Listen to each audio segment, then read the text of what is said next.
I'm Elizabeth Gillen, and my father was William Edward Carswell, and he was in the First World War. He was a cyclist.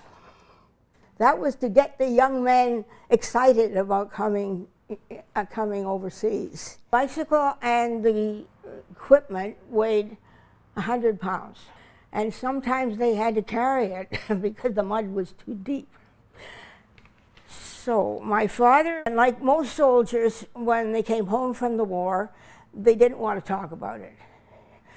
So we have bits and pieces. They didn't get as much training in Canada as some of the others did because the British were in a hurry to get everybody over because they needed more help in France. But they did have, I believe, 6 months in England when they were trained. They had to learn how to handle a gun while holding a bicycle. They had to learn espionage and all sorts of things. And they had to learn to shoot, which I'm sure my father had no idea how to do. My dad did know how to ride a bicycle, however. According to what they said about bicycles, they said that the bicycle had been introduced about at the end of the 19th century, and so it wasn't very old. So I don't think too many people had it, and my father's family was quite well off. They had one of the first cars, so my dad had a bicycle, so he probably thought this was a good idea.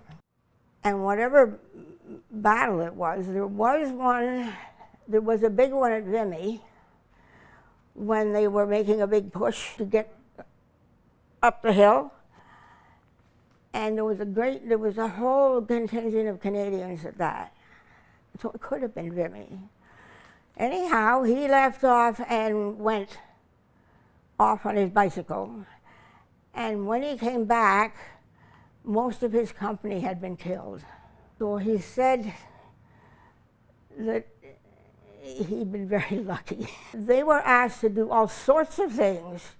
They were asked to carry supplies back and forth, to take them for medical supplies. They even wanted them to take men who were hurt to the ambulance, and they dug graves and they dug holes, a lot of things for which they were not trained. And it was only later on in the war that they began to be used for the things that they had been trained for. They did espionage and they did scouting. My father was a wirer. Well, I hadn't any idea what that was. That on no man's land, the Germans would string wires at the height to get the tanks so they couldn't get through. So Dad was expected to go onto no man's land at night, I assume, and cut the wires. And he said to my brother, well, you know, it was the safest place to be. He said they were shooting across, the Germans from their bunkers were shooting across to hit the Canadians.